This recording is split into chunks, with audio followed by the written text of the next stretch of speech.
nadie ni nada me puede perturbar sin mi consentimiento.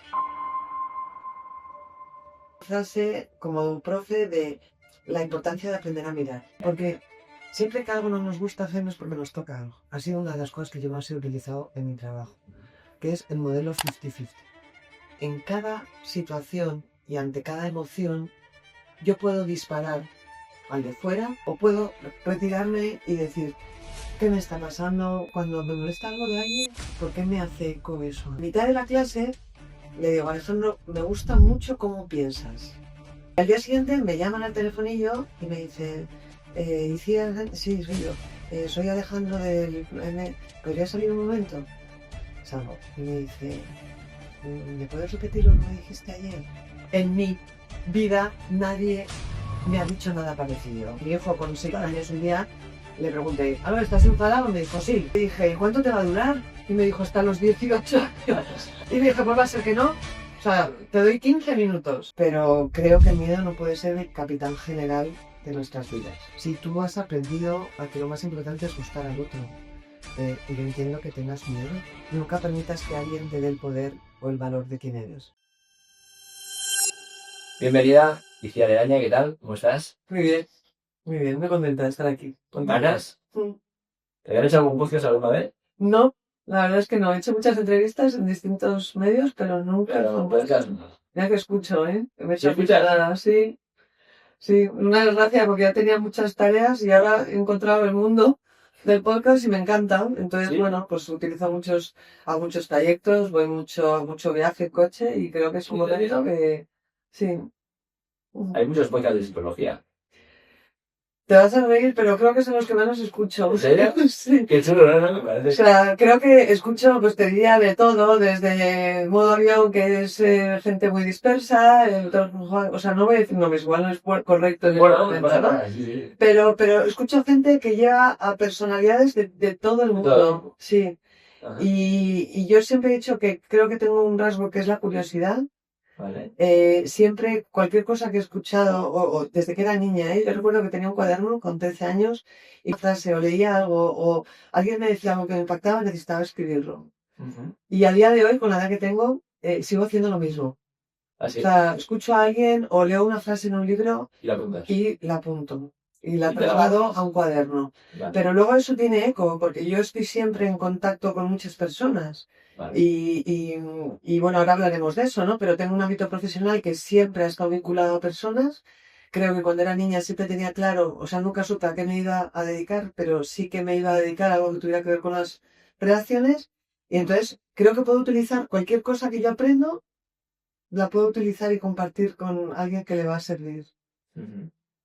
Entonces, bueno, es un ejercicio... Sí, o sea, interiorizas cosas y las utilizas para ayudar a la gente después en consulta o en otras situaciones, ¿no? Sí. Porque ¿a qué te dedicas? O sea, dice, cuéntanos, porque yo sé que son muchas cosas. O sea, ¿quién eres? ¿Qué haces? Bueno, Cuéntanos un poco de ti. me llamo Icía, ¿Bien? nací en Bilbao, o digo, hoy presumo que soy de Bilbao, mis padres eran de Bilbao, pero siempre hemos estado en Madrid. Y creo que lo que a mí me ha definido siempre, o el eje común en mi vida, ha sido el deporte. Uh-huh. Para mis padres fue importante en una época en la que no lo era, y menos para unas niñas, que somos 3 hermanos, pero las 2 mayores éramos niñas. Iba a un colegio de niñas y no era frecuente el deporte. Uh-huh. Y sin embargo empezamos muy pequeñas a jugar al tenis y nuestra vida se ordenó alrededor de ese deporte. Empezamos a competir y al día de hoy yo siempre cuento que creo que todo lo que sé y casi todo lo que soy tiene que ver con el deporte, ¿no? Entonces empezamos a jugar al tenis, competíamos, en un momento determinado mi hermana siguió y siguió mucho y consiguió muchas más cosas. Yo decidí estudiar una carrera y una de las ramitas de mi carrera, o sea, yo estudié psicología, dentro de la psicología tenía claro que me gustaba la psicología clínica, Uh-huh. pero como buena deportista, pues creo que en mi época de más competición, creo que siempre hubiera deseado tener a alguien que me hubiera ayudado. No probablemente a ganar más partidos, pero sí a entenderme más. Vale. Y entonces, pues yo acabé la carrera y quería trabajar en clínica, pero quería formarme en deporte. Uh-huh. Entonces, bueno, en España no había, casi era muy reciente la carrera de psicología, no había nada de deporte y bueno, escribía un montón en universidades americanas hasta que una me invitó. ¿Te invitaron Me ahí? invitaron a ir a conocer a una persona y a ver cómo trabajaban y ahí se inició, ¿no? Mi formación como psicóloga del deporte. Entonces, desde el año 90 yo vuelvo a España. En España aparece la primera formación reglada, que yo la curso también. Ajá, Y como creo que soy de ese grupo de primeros profesionales que trabajamos en ese ámbito y que en esa época éramos unos raros claro. y que ahora en el Avanzadores. 2025 creo que nadie se extraña. De hecho, para mí el tema y probablemente una de las cosas que igual interese en este ratito compartir es el tema de qué hacemos los psicólogos en deporte y cómo está o no vinculado al tema de salud mental, ¿no? Que ahora sí que Sí, parece sí, que sí. eso importa.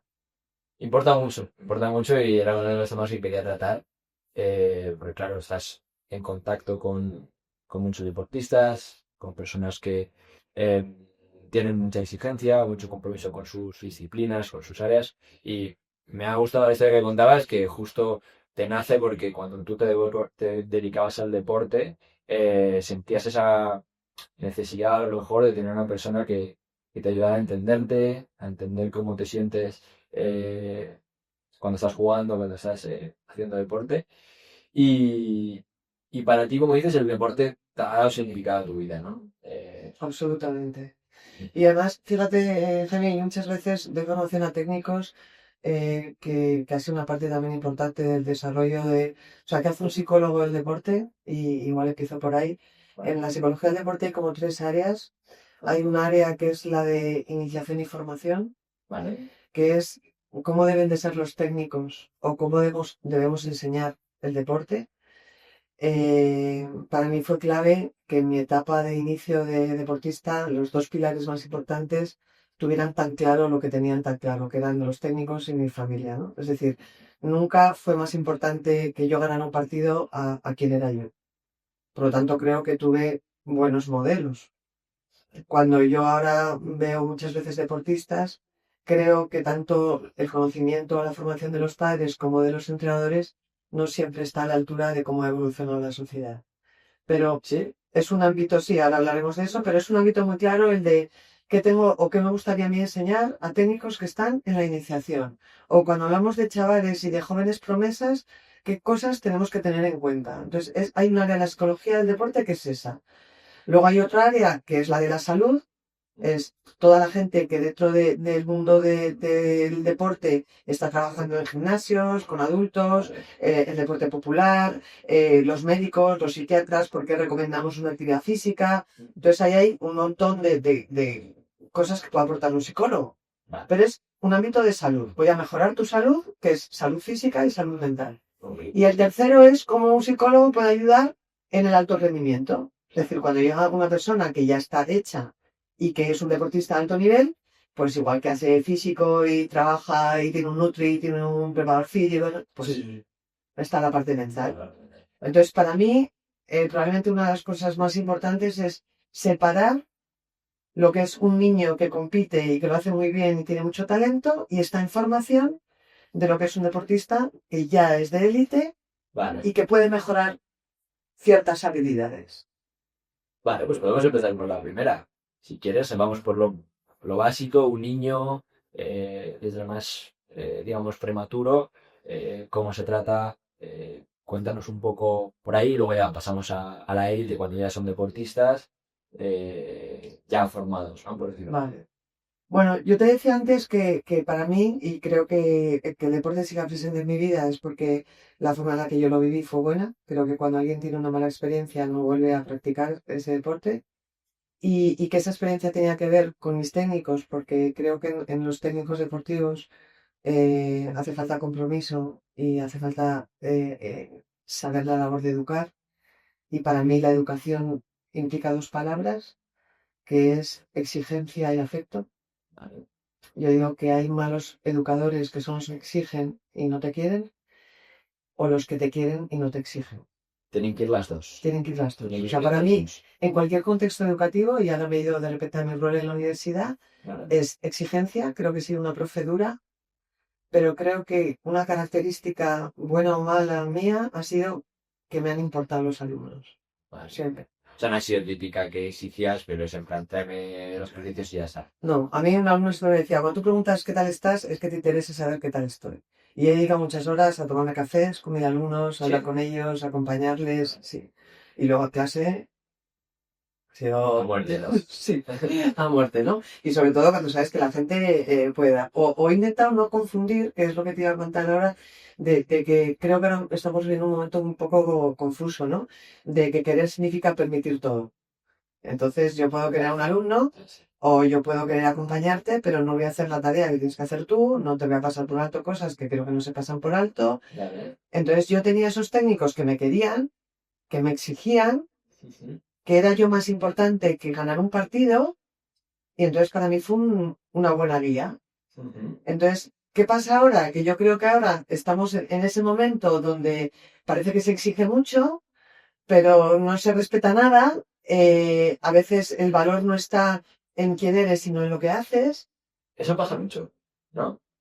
Bueno, Sí. probablemente siempre ha pasado, Jaime. Lo que pasa es que creo que estamos en un momento de dónde colocamos el éxito, ¿no? Por eso dices, ¿qué hay que hacer en la iniciación? Si me preguntaras, ¿qué hay que hacer en la iniciación? Pues yo te diría, el proceso de formación de un deportista tiene como tres etapas, ¿no? La primera etapa es aprender a ser.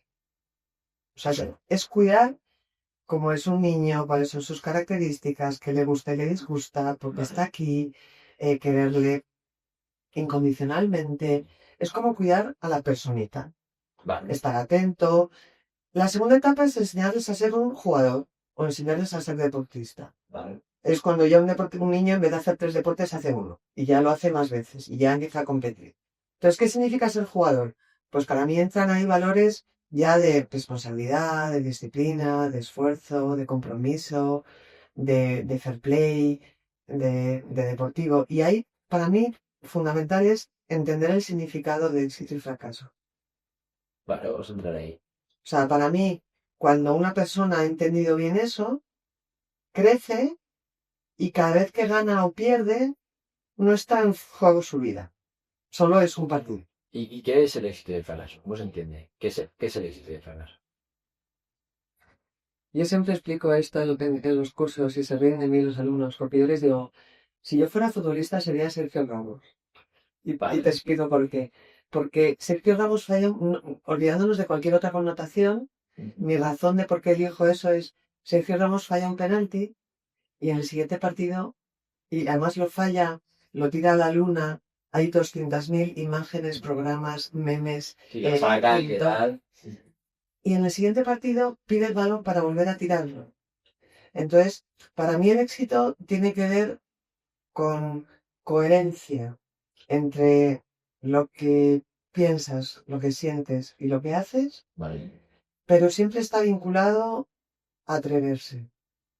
Ujú. O sea, yo creo que todo el mundo probablemente a medida que va avanzando la vida puedes tener arrepentimientos, pero puede haber de dos tipos. Yo prefiero arrepentirme de lo que he hecho y de haber tirado el penalti y fallarlo que de no haberlo tirado. O sea, prefieres vivir con el lo intenté Y no y salió. no salió a el que hubiera pasado si viviera. Exactamente. Entonces, a lo que voy, cuando nosotros estamos formando gente, te hablo de gente en general, te hablo de un niño normal en un colegio, pero te hablo fundamentalmente del deporte, hay niños que desde esa primera etapa, ellos vinculan el éxito y el fracaso al resultado.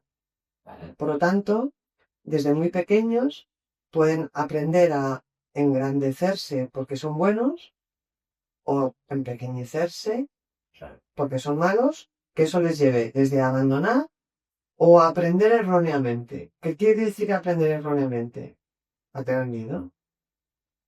Vale. O sea, para mí el miedo, como psicóloga te diría que es el miedo, es una emoción evolutiva, es necesaria, nos protege, nos permite sobrevivir. Si yo estoy en la selva y oigo un rugido, me tengo que proteger. Claro.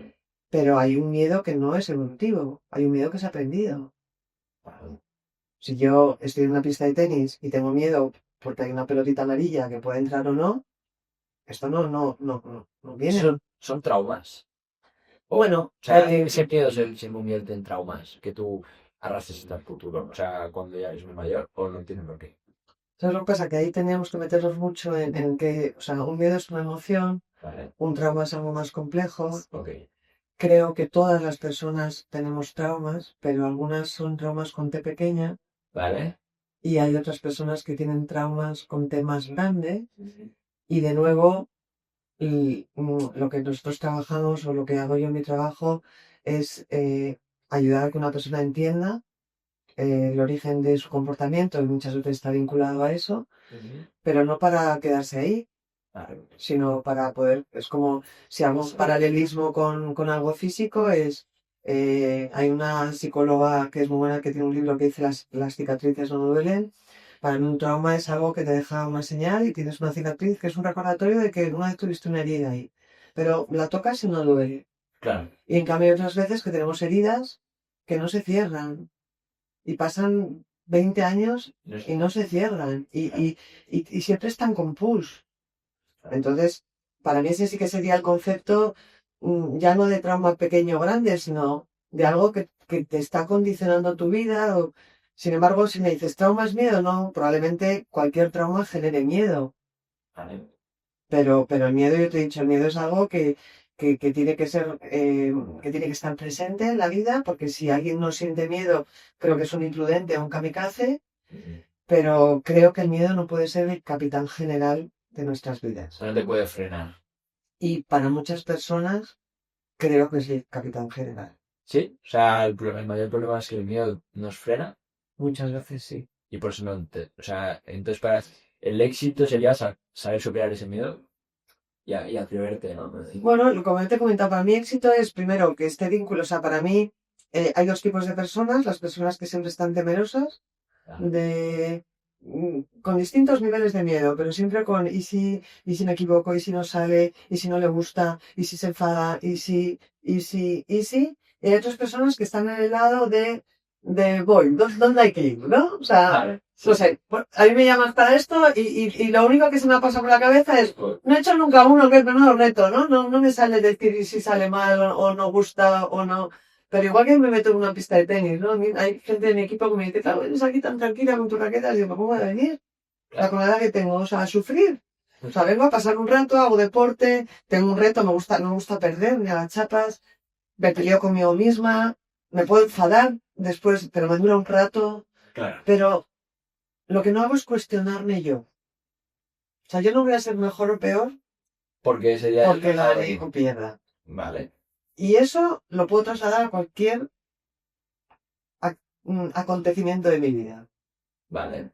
Entonces creo que a mí el deporte me ha permitido eso, porque los modelos que me enseñaron eso, que yo era más importante, que había que ganar y perder, que había que intentar las cosas, me enseñaron que el deporte o un resultado no estaba por delante de cualquier otra cosa. Entonces creo que eso, ahí es donde dices, ¿el deporte ayuda a formar a los niños? Pues yo en mi época siempre lo pensaba así, mis padres lo pensaban así. Ahora, cuando yo leí mi tesis, Jaime, que yo hice la tesis porque circunstancialmente acabé en una facultad de deporte dando unas asignaturas de psicología, eh, el contenido era sobre cómo contribuye o puede contribuir el deporte al desarrollo psicológico de los jóvenes. Y la primera frase que yo dije cuando empecé a leer la tesis fue, el deporte no solo está formando, sino que ahora mismo creo que es más algo que te puede deformar. Deformar. Sí. ¿Por qué? Porque si no hacemos bien esas etapas, Vale. yo estoy generando personas que van a tener muchas dificultades y que cada día se van a tener que enfrentar a una mina que puede estallarte en cualquier momento. Entonces, el deporte puede ser una herramienta de formación si te enseña valores, si te enseña a superarte, si te enseña a entender éxito y fracaso, o si te enseña a ser disciplinado. Y te digo que yo creo que todo lo que soy se lo debo a eso. O sea, tener 7 años, 8, 9, entrenar 4 horas, acostarte tarde, levantarte, eso te forma el carácter, ¿no? Claro. Pero eso se puede hacer desde un estado fisiológico de seguridad. Yo no recuerdo vivir eso como amenaza o alerta, O tú puedes tener esa disciplina, esfuerzo y tal, pero en miedo, en alerta, ¿y si no sale? ¿Y si me equivoco? Y entonces estás todo el día con cortisol. Todo este año he hecho mucha formación en neuro, que me apasiona, porque era un aspecto de mi formación que casi no había dedicado tiempo y estoy descubriendo un mundo que además es muy aplicable, ¿no? A los deportistas, a los pacientes. Pero, a ver, porque estamos tocando muchos temas. Eh, o sea, empezando por ahí, o sea, ¿cómo aprendo a ser? ¿No? Que has dicho antes, hay que aprender a ser. Mm. A ver, me estás explicando alguna cosa, pero desde lo más puro, o sea, ¿cómo aprendo a ser? Pues mira, en esa primera etapa del cuidado, de que yo creo que lo que un niño necesita es ser validado por lo que es, no por lo que hace, Vale, que le escuchen, por lo tanto, si te escuchan, tú ya vas a hacer la actividad que te gusta y no lo que le gusta a tus padres, vale, que te respeten, tú vas a ser el que decida el nivel de implicación, no tus padres. vale. Hay niños que solo quieren ir a jugar y hay otros que les gusta competir. Ahí te iba a hacer una pregunta. Perdona que te corté, ¿eh? Fantástico. ¿Somos como somos? ¿O lo que hacemos nos convierte en quienes somos? O sea, yo soy igual que otro, o sea, me refiero, ¿cómo te explico esto? Hay psicólogos que, y he escuchado mucho, mantener buenos hábitos, buenas conductas, buenas cosas que te convertirán en persona exitosa, persona realizada, persona tal. Luego hay otro área de la psicología, y hemos tenido aquí sentado de los psicólogos Roberto Colón, que rechaza todo eso. ¿Le conoces? Vale, pues que hemos tenido sentado. Y él rechaza todo esto. Él dice que, bueno, pues que está muy bien decirlo, pero que realmente lo que más influye es tu ADN. Entonces, ¿somos como somos o somos? Bueno, es una pregunta complicada. La pregunta no es complicada, lo que pasa es que desgraciadamente la psicología no es una ciencia matemática. Entonces, dentro de la psicología hay corrientes Vale. y esas corrientes implican que cada corriente te marca como unas creencias o una estructura y a partir de ahí interpretas. Vale. Entonces, hay personas como Roberto que piensan que todo es genética y él interpreta toda la realidad y todo su mundo y toda su investigación, que es un gran profesional dentro del ámbito de la personalidad y las diferencias individuales y tal, y él se ha basado en todo lo que tiene que ver con demostrar cómo la genética influye en esto. Hay otra rama de la psicología que son los conductistas, que piensan que no, que todo es aprendizaje, 100% aprendizaje. La genética no importa. Yo estoy en el punto medio. O sea, la pregunta correcta que te digo sería, ¿las personas nacemos o nos hacemos? Y yo te diría las dos. O sea, las personas tenemos un código genético que es innegable y que eso determina desde los aspectos de fisionomía hasta muchas cosas, pero que el ambiente influye, está demostrado que influye desde el minuto uno de concepción, que estás en la tripa de mamá, porque todo lo que le está pasando a mamá te está influyendo a ti. Vale. Y cuando hablamos de vínculo, cuando hablamos de apego, cuando hablamos de heridas, que es algo que va a determinar mucho quiénes somos en nuestra vida, es algo que está ocurriendo ya desde el vientre materno.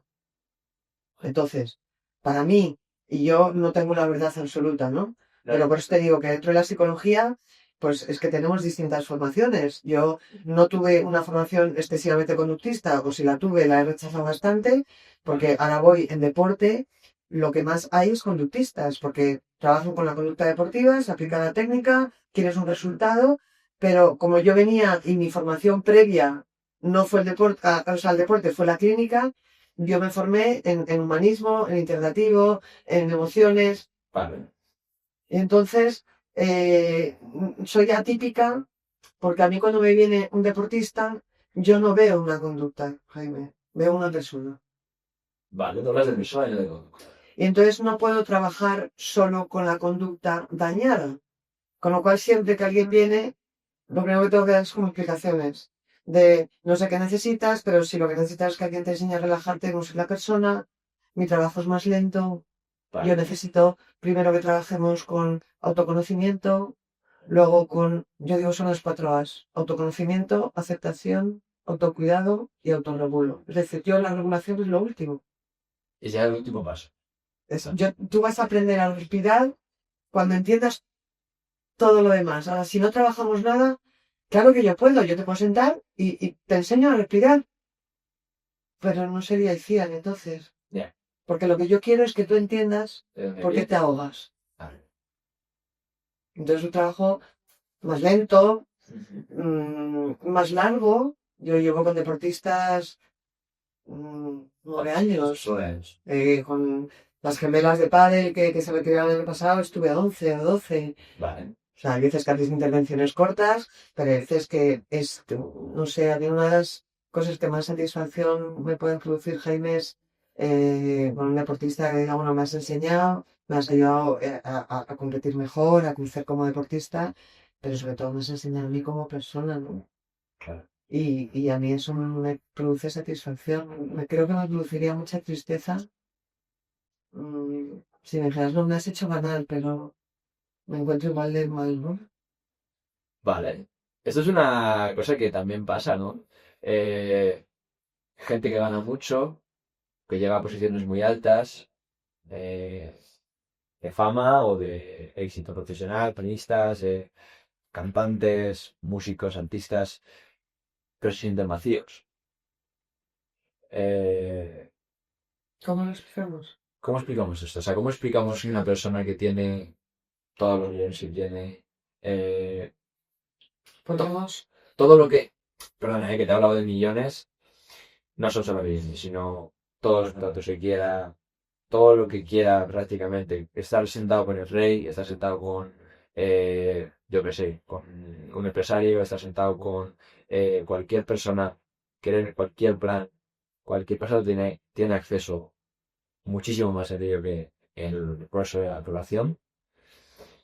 Sin embargo, no se siente completo y, ¿no? Vale, pues yo voy a retomar lo que te estaba contando antes y creo que te voy a responder a eso. Cuando yo te decía que hay 3 etapas, que es enseñar a ser, luego está la del jugador y por último está la de ya el deportista profesional. Cuando hablamos de autoestima, la autoestima es algo que se habla mucho, se escribe mucho yo siempre el deporte lo he explicado como una tarta que tiene que tener 3 ingredientes, ¿no? Y que los 3 son necesarios. Es como si quieres hacer un bizcocho pero no tienes levadura. Entonces, pues, Vale. pero no, es que, o sea, para que el bizcocho suba necesitas levadura. Entonces, la autoestima implica una casilla o una porción que tiene que ver con el ser, Vale. y eso depende de la formación del psicólogo, lo llamaría de una forma. Yo te podría decir qué significa tener identidad, saber quién soy. Vale. El segundo ingrediente tiene que ver con el hacer, que empieza a partir de los 6 años, 7 años, que es cuando un niño empieza a compararse y dice que soy bueno. Pues soy mejor en matemáticas que Pepito, soy mejor en fútbol, soy mejor con la música, soy más simpático, soy más tímido, se me da mejor. Entonces, competimos, pero ponemos nuestro valor en las competencias. Y el último ingrediente es que no es solo suficiente con saber quién eres, tener competencias, sino es el estar. Hay que utilizarlas. Porque si yo, imagínate que te digo, sé quién soy CIAR, me encanto, me gusto, se me da fenomenal la música, pero nunca canto, ni toco, ni me escucha nadie, ni no hay ese atrevimiento, no hay nada. Sí, no hay nada. Tú puedes ser todo No hay nada. pero no hay nada. Entonces, las personas somos en relación a otros, somos seres sociales. Vale. Entonces yo trabajo mucho con la autonomía y la independencia, pero la autonomía emocional y la independencia no es yo solo puedo y no me importa nadie, que es lo que a veces la gente confunde. No, la autonomía es que yo me hago cargo de mi bienestar, Vale. que sé quién soy, que sé cuando estoy triste, enfadada, contenta, Me entiendo, ¿no? pero que no le pongo al otro la responsabilidad de que me haga feliz a mí. Vale. Ni yo la pongo en que me toque la lotería. La tienes tú. La tengo yo. yo soy el responsable de estar bien. Sí, y no significa que siempre esté bien y no significa que me salgan todas las cosas. Entonces, para mí autonomía emocional es que yo me hago cargo de mí. Y lo contrario, la dependencia es que yo coloco fuera de mí el bienestar. Ok. Entonces, cuando alguien no está en esa rueda de sé quién soy, sé lo que sé hacer y además me atrevo, pues a veces falta el ser. Y entonces ahí es donde vienes eso que dices tú de vacío. O sea, ¿de qué me sirve ser el mejor futbolista, el mejor cantante, tener pasta, si no tengo ni idea de quién soy? No puedo conectar. Claro. O sea, puedo estar en fiestas, puedo... Y entonces ahí entran pues, los recursos que cada uno tiene para resolver eso. Pues hay gente que se tiene que anestesiar, con drogas, con alcohol, o con una adicción, o con mucho trabajo. Claro. Lo intentas Compensar. pensar de alguna manera. No sé si contesta Sí, no. a la pregunta del vacío, pero yo creo, si llevo eso, no solo contesto al deporte, ¿no? Yo creo a ejecutivos, que yo a veces aquí tengo gente que ha conseguido muchos logros profesionales. Vale. Pero es verdad que analiza su vida y han estado toda la vida conectados con el hacer. Solo hacer. He sido buen estudiante, trato de ser buen hijo, trato de ser buen marido, trato de ser tal. He puesto mi bienestar y mi valor en los logros profesionales, pero tiene 50 años y le dices, cuéntame quién eres. Y no sabe. O dime que te pone contento. Y solo hablan de lo que han hecho, ¿no? No sabes decir quiénes son. O cuéntame, esto hay una anécdota que yo siempre la cuento. Yo soy coetánea de Emilio Sánchez Vicario, no sé si tú por edad lo conoces, fue un jugador de tenis. Emilio Sánchez Vicario. Bueno, un jugador de tenis, de quinta, que va a ser de los primeros, si no número uno, un trabajador incansable. Y él siempre contaba que cuando acabó su carrera deportiva y después de haber ganado muchísimo dinero y montar una academia en Miami que sigue, entró en una depresión y que no se levantaba de la cama. Y que fue un psicólogo y la primera pregunta que hizo el psicólogo es, bueno, cuéntame algo de ti. Y dice, ¿cómo que te metas por de mí? Entonces, dice, no sabía qué contestar. O sea, sí, podía decirle, juego al tenis, he jugado al tenis, seguiré jugando al tenis, he montado una academia de tenis y lo que mejor se me da es jugar al tenis. Sí. Pero de ahí no sé decirte más. Vale, pero, a ver, esto me gusta y quiero de alguna manera probar a hacer un ejemplo práctico, ¿vale? Porque también pasa en las entrevistas de trabajo. Tú llegas a una entrevista de trabajo, no he hecho muchísimas todavía, pero en las que yo he hecho, siempre te preguntan, dime quién eres o qué sabes hacer. Y yo he tenido conversaciones con muchos amigos, te cuenta que cuando a mí las entrevistas del trabajo me hacen muchas preguntas cuando más nervioso se han puesto. Porque no saben cómo empezar. O sea, ¿quién soy? ¿Cómo y quién soy? Jaime, porque esto es un ejemplo de lo desconectados que estamos. De nosotros mismos. Sí. Vale. O sea, yo creo que cuando tú tienes una educación, y esto es lo que a mí me confirma que no solo es quiénes somos, sino lo que vivimos, pues a una misma edad, los 6 años, un niño de 6 años que ha tenido 6 años de vida, donde alguien le ha preguntado cuando sale del cole, ¿qué tal tu día? Y en vez de preguntarle si ha hecho pis, caca, ha comido, o si la profe le ha regañado, le pregunta, dime algo que te haya hecho feliz. Claro. O cuéntame si algo te ha puesto triste y entonces el niño te empieza a contar que ha tenido un amigo que estás entrenando en el cual estás entrenando en que sientan, y entonces estás entrenando en que se pregunte. Entonces hay niños a los 6 7 años que les dices, en el cole de mis hijos tenían bueno, lo elegimos por muchas razones, pero una de ellas era un poco ese trabajo transversal, ¿no? Y tenían unos cuadernos que se llamaban Mi Mundo y Yo, que a mí me encantaba el título, ¿no? Digo, no sé quién se le ocurrió, pero es como Mi Mundo y Yo y adecuados a cada edad, pero era un cuaderno de trabajo personal. Y en primero y primaria, es decir, 5 y 6 años, tenían que dibujarse y describirse. Sí, y a esa edad, que casi no saben escribir, o sea, hay niños que te dicen, soy chico y tengo un polo blanco, Vale. y hay otros que te dicen, pues mira, soy un tío divertido, deportista, simpático, tengo muchos amigos, a veces soy travieso. el nivel de conciencia Claro. es muy diferente. Sí. Es porque a uno le ha tocado un gen. No lo creo, Jaime, no lo creo. Lo que pasa es que hay gente que ha dedicado más tiempo a ese trabajo de preguntar y de entender. Entonces, yo hay una tarea que hago siempre en clínica, cuando viene alguien y a veces está dañada la identidad, es pedirle que pregunten a 5 personas mínimo, pueden ser infinitas, que les describa, que les expliquen.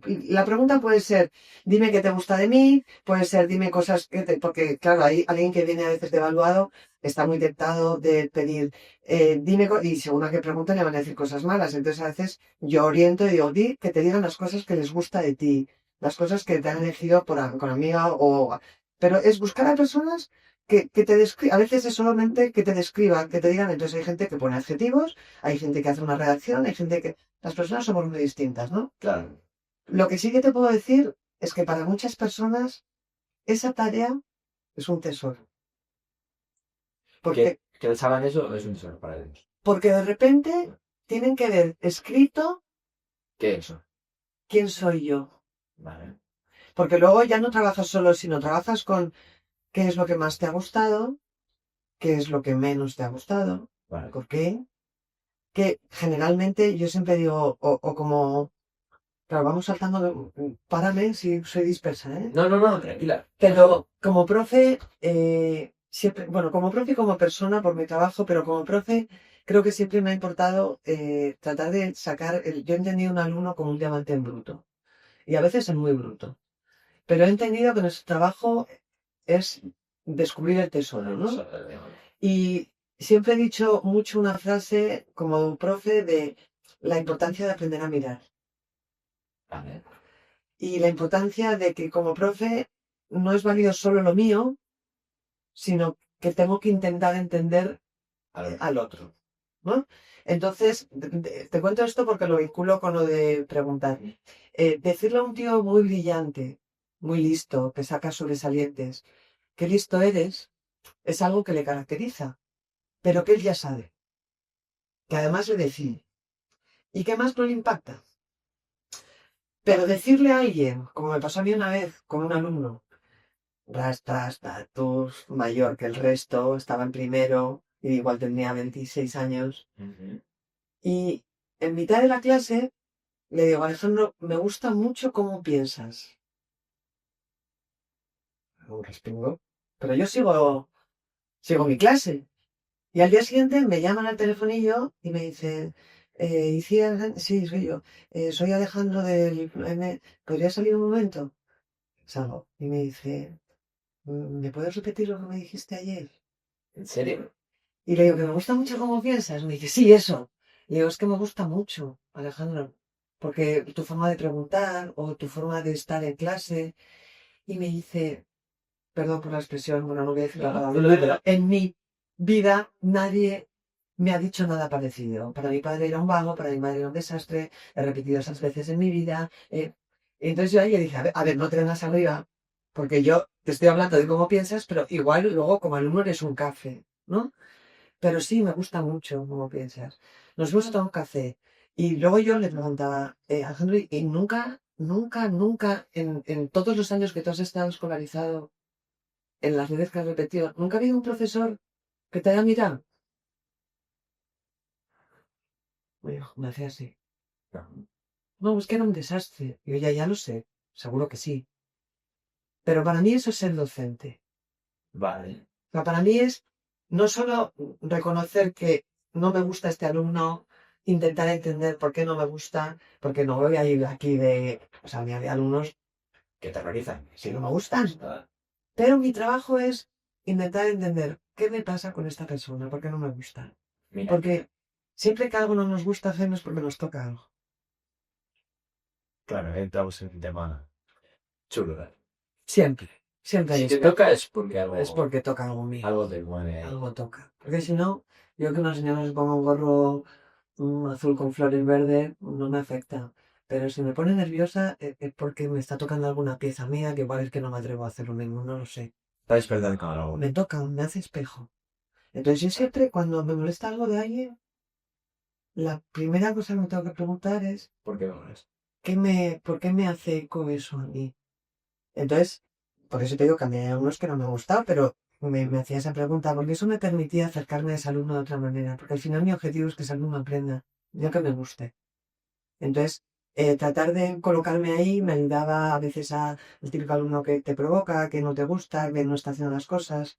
Yo siempre era, ¿podemos tomar un café? ¿Podemos hablar? Entonces, un café ya es otro contexto, ¿no? Pero cuando tú escuchas, entiendes más de esa persona. Vale. Entonces, vuelvo otra vez a Alejandro. Sí. Para mí la sorpresa es que ocurre con nuestro sistema educativo, Buah, eso es un tema también. que es un temor. ¿En qué nos estamos fijando? ¿Qué estamos premiando? ¿Qué estamos dejando en la cuneta? Y no es solo Alejandro, yo tengo aquí mucha gente que viene con muchas dificultades y lo mismo, ¿no? Yo digo, ¿y a ti quién te ha mirado? O sea, es muy fácil castigarte, es muy fácil, tengo unos que lo han echado de 8 colegios, que digo, dime a alguien, algún profesor desde que empezaste y tienes cabeza, que, que alguna vez tú te hayas sentido, ya no te hablo de querer, te hablo de que le hayas importado o se haya acercado a ti y te dice, Venga. bueno. Entonces, vinculando esto, decirle que listo eres al listo no le impacta, decirle me gusta cómo piensas, al que nunca, porque el problema no es que alguien te diga eres un vago de ser un desastre, sino que tú creces pensando que efectivamente y te comportas demostrando que efectivamente lo soy. Vuelvo a, yo he nacido así o me he convertido en eso. Claro. Entonces, este chico, que luego fue en plan amigo mío, hubo un momento donde me dijo, es que mi padre te quiere conocer porque me dice que me ha visto en la universidad, porque fue muy bien en la carrera, ¿no? Claro. Y yo le dije, pues dile que venga cuando quiera, pero dile que nada, que lo único que has encontrado un sitio donde ser tú y has encontrado a gente que te ha mirado. Y tú has encontrado tu valor porque sacaba buenas notas y no le había pasado en la vida, y a más, porque cuando nunca las has sacado, de repente las sacas, un profesor te mira, otro te valora. Claro, Subidón, ¿no? subidón. Entonces dices, ¿haces magia? No, no haces magia. Solo me he parado Claro. y he conectado. Con él. Y a su vez les he hecho volver a conectar con él mismo. Y a su vez le haces decir, es que yo soy ese. Por eso cuando tú pides a la gente, di a personas que te importen, ahí yo evalúo todo, ¿no? A quién ha pedido, porque alguien te está hablando de su círculo, con quién tiene confianza, con quién no. Claro, si tú no se lo pides a tu marido, pues ya te está diciendo cosas. O si tú solo se lo pides a tu marido, a tus hijos, dices, bueno, pues entonces Sería un poco más. hay gente que pide exclusivamente a los 5, hay gente que le gusta tanto que sigue pidiendo y te trae 12 opiniones. Pero luego es, ¿cuál te ha impactado? Siempre la que te impacta es la que menos reconoces. A ver, ¿cómo es eso? O sea, la que más te impacta. Es la que menos... Reconoces en ti. Sí. O sea, que alguien te diga, yo qué sé, que me diga que... O sea, yo por ejemplo, Jaime siempre pedía cuando acababa el curso, hacía una evaluación, más allá de la legal que hace la uni, que era numérica, yo hacía una evaluación cualitativa. Es decir, sacar una hoja y quiero que escribáis acerca de la asignatura del profesor y la dinámica de llevarla. Y quiero que os explayéis, o sea, que pongáis lo bueno, lo malo, lo que os ha gustado, lo que no, todo, ¿no? Yo el primer año, que yo tenía 23 años cuando empecé a ser un profe, leí 2 cosas negativas, guardé los papelitos en un cajón y no lo abrí hasta después de verano. ¿Qué aprendí de eso? Pues 2 cosas. Una, que si no quieres escuchar, no preguntes. ¿Vale? Y dos, que no me debía de sentir muy segura cuando leía algo malo, me dejaba en la cubeta. Entonces dije, tengo que trabajar esto. Y ese segundo año fue ya mejor, porque en vez de tratar de gustar a todos, me relajé y traté de estar entendiendo que hay muchos de esos todos en los que no les intereso nada yo.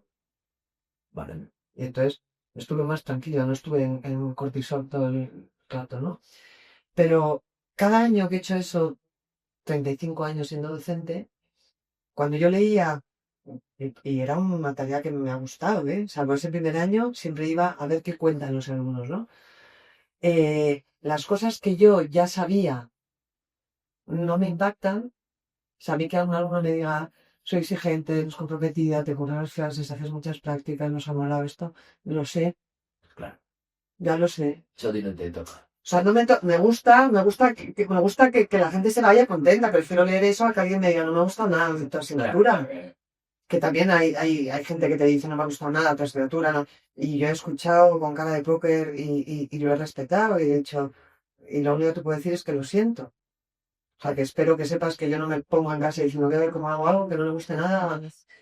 Ya. Pero lo he aceptado. Ahora bien, cuando de repente yo que soy, he sido muy seria, que soy muy exigente, que estoy siempre con el colmillo, que no deja de hacer clase tarde, y de repente un alumno te dice, me encanta que sonrías, digo, ¡ah, sonrío! ¿Sabes? Claro. Para mí esto es lo impactante, Jaime, porque es lo que menos integrado tengo en ese contexto. Vale. Es más, me identifico más como con una bruja, o en esas épocas, ¿no? Sí, sí, claro. Que con alguien, entonces dices, joder, no solo sonrío, sino que además eso tiene un buen efecto, es que tengo que entrenarlo más. Porque yo puedo ser exigente sin estar seria Vale. o estar tensa, ¿no? Por eso te digo que a veces, para mí, y vuelvo otra vez a la conexión, ¿qué es conexión? Es conocerte, es entender, es aceptar. Vale. Y ahora mismo, para mí hay confusión porque creo que antes estábamos en los sitios porque tocaba estar y estábamos y el trabajo era para toda la vida y estabas en trabajos que casi otros habían decidido porque no hay otra cosa.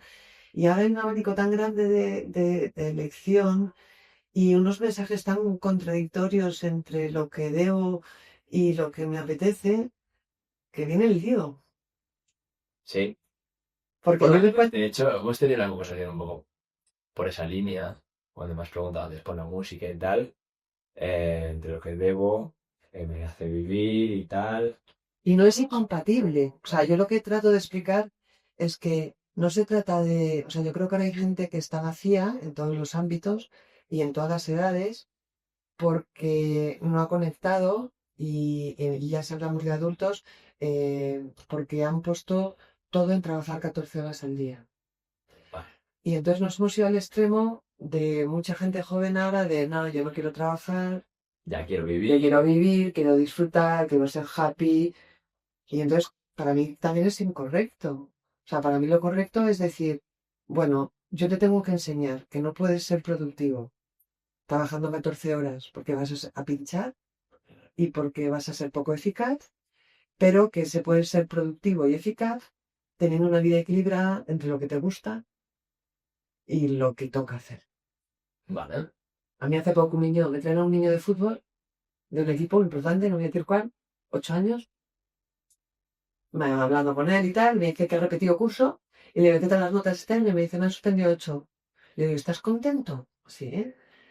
Que a mí me tengo que poner a esa altura de 8. Y me dice, bueno, y le digo, ¿pero por qué? Pero has repetido y has suspendido 8. Me dice, es que no me gusta estudiar.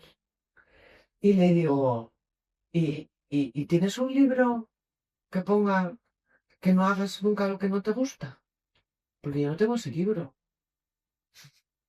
Y me mira fijamente y me dice, pero a mi padre lo único que le importa es el fútbol. A mí ahí se me acaba la conversación, Jaime. Es decir, ahí es donde yo tomo conciencia de que no tengo mucha capacidad Cambiar. de ayudar Claro. si no Porque ahí el trabajo. problema está en el padre. No. Claro. Obviamente. Yo hay muchas veces con... Ya, en general, suelo decir que con pequeños no me gusta trabajar, ¿eh? Y lo que digo siempre es que detrás de un niño de 8 años que ya empieza a sufrir, siempre hay adultos que de alguna manera pueden aprender. Yo no les digo que lo hagan mal, pero pueden aprender. Entonces, muchas veces digo, bueno, yo a tu hijo no le voy a ver, pero si quieres, nos vemos una vez a la semana tú y yo. Hay gente que se lo toma bien, Gente que... hay gente que se lo toma mal, pero yo necesito ser honesta. Yo no quiero Ya. un niño de 8 años para enseñarle a que no tenga miedo, porque lo que quiero es que el contexto no le haga tener miedo. Entiendo. Ese es el ser. Tú me preguntabas antes, ¿qué es el ser? Que un niño pueda jugar al fútbol como le dé la gana. ¿Crees que las redes sociales y el móvil nos desconecta del ser? Sí, totalmente. O sea, es como estar en la rueda del hámster. Tutorial en la rueda es una forma de evitación, que es una adicción. Podemos pensar que es más sana la adicción de las redes o del ejercicio físico o del que trabaja 14 horas, pero no deja de ser una evasión. Claro. Es mejor esa que meterte droga, pero sí, tenemos, porque todo eso, el Insta, las redes, la foto, ver un mensaje, contestar emails, que no solo lo hace la gente joven, que hay gente que en un trabajo es como meterte chutes de dopamina, ¿no? Me produce satisfacción inmediata, me quito ansiedad, pero no contribuye a que mi vida sea mejor, ni más productiva, ni más eficaz, ni te sienta mejor. Y sobre todo cuando estoy triste, no me ayuda. Yo creo que te perjudica, porque, vamos, yo no soy psicólogo, pero personal cuando tienes un momento en el que te dejas llevar más, te pierdes en el scroll, o lo que sea, eh, no estás bien. O sea, si tú cuando tienes un problema, como tú decías, te vas a un sitio, escribes lo que te pasa, te escuchas, estoy mal, pero, oye, vamos a ver qué pasa, ¿no? Tampoco, no, entenderme. Cambia mucho así te consume el móvil o, bueno, yo me drogo. Pero sí que veo amigos que creo que se drogan por eso y a mí me da pena, porque tampoco sé cómo ayudarles. Pero yo sé que viene o sea, gente que hasta una edad, ya creo 22, no, nunca se ha drogado, incluso ha hecho mucho deporte, y llega a esa etapa y por lo que sea pasa algo que en un año no le reconoces. Bueno, yo te diría que eso casi siempre tiene que ver con un desencadenante, pero tiene que ver con... hay una edad, porque hasta que acabas la carrera todo está dirigido. Jaime. Tú no tienes que pensar mucho. Ya, los espíritu. Acabo con, sobre todo en determinados contextos, yo tengo que hacer esto, hago bachiller, luego hago una carrera. Bueno, por eso hay mucha gente que también prolonga y haga algún máster o otro máster. Yo siempre, cuando a mí me pedían algunos consejo, yo siempre les decía, "Sí, está genial un máster, pero igual no necesariamente haga cometidos, ¿no? Primero porque no lo vas a aprovechar. Segundo porque tienes que intentar analizar el por qué necesitas seguir estudiando, ¿no?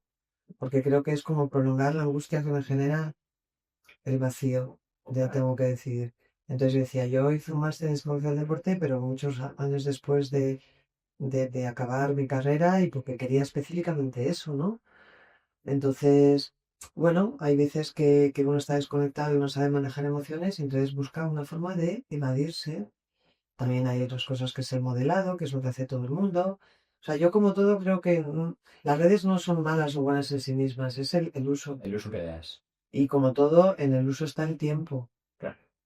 Si yo calculo, digo, cuántas veces me he relacionado con personas y he estado en contacto y he compartido algo. Y cuánto tiempo he estado con un teléfono y miras, mm, igual ahí hay que empezar a escribir y decir que quiero cambiar. Ah. Y para esto, eh, ¿ves fundamental que acudas a un profesional o crees que hay personas que son capaces de autolevantarse? Yo creo que las dos cosas. Ahí, mis alumnos también decían, tú eres que tú podrías siempre por un psicólogo en tu vida. Y es verdad. Pero igual que te digo con un fisio, es decir, si yo tengo un dolor o no tengo dolor, yo hace poco fui como digo yo, a uno no terapéutico, ¿no? Porque cuando me duele el hombro y me toca el hombro me duele, pero había tenido una semana regular y para mí es una forma de cuidarme. Pedí una cita a un sitio que no me conoce nadie, a que me dan un masaje. Para mí eso es un regalo. Claro. Es un regalo de autocuidado. Entonces, si ir al fisio es correcto, si cuando estoy enfermo voy al médico, sí. O sea, yo no creo que haya que ir a un psicólogo solo cuando estás mal, ¿vale? Pero también es verdad que hay momentos en la vida. Es decir, si tú estás en un momento mágico, estás con la flechita para arriba, encuentras orden y estás equilibrado, pues tampoco es el momento de rebuscar y tocar. Ya. Tampoco ese es el momento. Pero creo que todos tenemos un momento en la vida donde notas que me estoy parando o que no encuentro bienestar, o que empiezo a identificar emociones de no sé por qué estoy triste o no sé por qué me enfado. Cada persona tenemos aprendizajes distintos. Y de nuevo, Roberto te diría que es genética, yo te digo, depende del aprendizaje. Hay familias donde no se permite enfadarse. Entonces, pues alguien en vez de enfadarse, pues se pone mustio. Pero si en tu casa no te han dejado estar triste, pues en vez de estar triste te enfadas. Y hemos hecho Vale. un trasvase. Una pregunta ahí, no me enfado. Si yo me enfado con una persona, ¿el problema es mío o el problema es de quien me hace enfadar? Es decir, o sea, el problema está en mí. Bueno, estás poniendo muy difícil hoy, ¿eh? Estamos hablando de cosas muy... Estamos todos, pero es que está yendo de allá y que me está encantando la conversación. Entonces, a ver, Vale, porque esto... a mí me preocupa porque me preocupa lo que al final pueda quedar, ¿no? Ya. De pozo. Eh, yo tengo una frase de mi abuela que me encanta, que era, nadie ni nada me puede perturbar sin mi consentimiento. Muy buena frase. Entonces, esto no quita que alguien pueda hacerte o hacer algo que tú te enfades. Pero lo que yo quiero hacer con eso y cómo lo expreso, la responsabilidad está absolutamente en mí. En mí. Y yo ahora quiero compartir contigo una cosa. Cuando yo me tomaba de clínica, yo llevo formación con un americano, era un señor que se dedicaba a liberar rehenes. Él se definió como negociador. Yo soy un negociador. Y nos dio curso de psicología, yo tenía 19 años, 20, que ha sido una de las cosas que yo más he utilizado en mi trabajo, que es el modelo 50-50, que significa el modelo de la negociación. Decía, ¿por qué la gente no puede negociar? Porque no entiende esto. Porque yo no puedo negociar contigo si solo vale mi oferta. ¿Vale? O si solo vale la tuya. En una relación entre dos amigos, en una pareja, entre madre e hijo, con un jefe, porque no hay negociación, porque no hay comunicación. Y nos meteríamos en un charco donde yo podría estar hablando contigo 1 hora, 2, 5 de comunicación, porque es mi tema. ¿Vale? Entonces, este hombre nos enseñaba la importancia en clínica y en las relaciones de entender que en cada cosa que nos pasa o que sentimos, tenemos un 50. Podríamos discutir si a veces es un 50, un 70, pero eso te pone en eje de que en cada situación y ante cada emoción yo puedo disparar al de fuera o puedo retirarme y decir, ¿qué me está pasando? ¿Por qué estoy, no sé, yo te pongo un ejemplo, hace poco yo me enfado, me entero de algo, me enfado, entonces me doy cuenta que estoy enfadada, mi nivel de enfado pasa al 10, entonces lo primero que hago es decir qué quiero hacer con esto. Vale. Lo primero es me voy a dar un paseo, porque mi enfado no tengo que pagarlo con nadie y es una forma de regular. Entonces cuando yo me doy un paseo como que lo voy ventilando y cuando vuelvo digo qué quiero hacer con esto, entonces digo voy a escribir a la persona que en teoría me ha enfadado. Y le dije, estoy enfadada, me he enterado de esto. En este momento no tengo nada bonito que decirte, por lo tanto voy a dejar que pasen unos días, pero en unos días puedo estar a hablar contigo. Y al cabo de unos días yo ya no tengo esa emoción, no tengo esa respuesta fisiológica y ya puedo tener esa conversación. Entonces, para mí eso es un ejemplo de un manejo de una emoción. O sea, ¿me puedo enfadar? Sí. ¿Puedo hacerle culpable al otro de mi enfado? No. Puedo aprender a que puedo golpear una pared o hacerme, como hace gente, lesionarse porque tiene rabia, o puedo utilizar una forma adecuada de expresar la rabia. Pues eso sí, por a mis hijos, Álvaro, mi hijo con 6 años un día, le pregunté, Álvaro, ¿estás enfadado? Me dijo, sí, me estaba bañando. Y te dije, ¿y cuánto te va a durar? Y me dijo, hasta los 18 años. Y me dije, pues va a ser que no. O sea, te doy 15 minutos. Claro. Y siempre hemos jugado a eso en mi casa, ¿no? ¿Estás enfadado? Pues da Está muy bien. 15 minutos. Y dentro de 15 minutos Me cuentas. me cuentas. Vale. O estoy tal, o voy a llorar, pues voy a llorar. Pero estar triste no significa dejadez de funciones. Ya. Enfadarme no me puedo quedar en que el otro es tal. Porque aquí viene mucha gente así, Jaime. Mi jefe es un tal, mi marido es un tal, mi hijo no sé qué. Y digo, ¿qué hacemos? ¿Nos los cargamos? O sea, yo puedo trabajar con qué pasa contigo en esas circunstancias, Claro. para que tú puedas cambiar. Entonces la terapia no cambia el mundo, no cambia al otro, no cambia ni a tu jefe ni a tu... Pero si yo consigo que tú lo veas de otra forma, que te cambies el cristal amarillo por uno azul Claro. y que tú hagas cosas distintas, pues es que has cambiado tu 50. Sí. ¿Qué es? Tremendo. No sé si te he contestado. Bueno, me has contestado, ¿no? O sea, vamos, no pensaba que iba a contestar tan bien. O sea, qué barbaridad, qué barbaridad. Loquísimo. 50-50. Brutal. O sea, es que me quedo como Vale. repensando cosas, ¿eh? Pero creo que eso responde a lo que has dicho. Te enfada alguien, ¿no? ¿Qué debes hacer? Pues yo siempre digo que lo que nos diferencia a los animales es que tenemos la comunicación y podemos hablar. Entonces, esta mañana mismo me ha pasado con una persona, ¿no? Que ha sentido un agravio y le he dicho, ¿por qué no hablas con esa persona? Me dice, es que esa persona no me importa. Y le he dicho, pero lo de hablar no es por la otra persona, es por ti. Y se ha quedado. Digo, es porque tenemos derechos y deberes. Y dentro de mis derechos es que si alguien me agrede, yo puedo decirle no me gusta. Fíjate qué diferente es decirle, eres un idiota, que estoy insultando y me estoy poniendo al mismo nivel. Claro. Además de decir a alguien, has hecho esto y no me gusta. Claro. No me he sentido bien. Eso siempre pasa. Si tú... es muy curioso, ¿no? Si tú discutes con alguien, alguien te regaña. ¿No? Si tú te pones a su nivel, Estás igual. estás igual. Igual que el padre que le pega a su hijo en el culo para decirle que no se pega. Claro.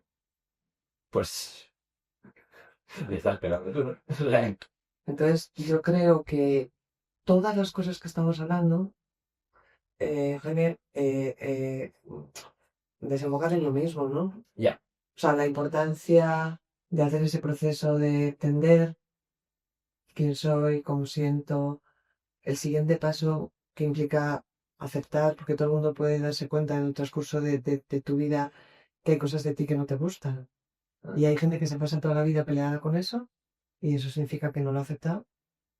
Y hay gente que lo integra y creo que es mejor. Sí, pero claro. Y para mí, hay, que lo escuché el otro día y es de las cosas que apunté, que implica aceptar, porque como yo utilizo mucho esa palabra, pues escuché eso y me quedé ahí clavada. Y dijo dos palabras, respetar y asumir. Me pareció brutal, porque siempre que hay una no aceptación de alguien o de algo, no estás respetando. Claro. Es que no puede ser que mi hijo no haga esto, que mi madre... Respeto a cómo es cada uno, respeto a los tiempos, respeto a los gustos. Y asumir es, eso cuando tienes que asumir, a veces desgracias, a veces cosas muy dolorosas. Y dices, ¿qué hago? ¿Me paro aquí y me planto?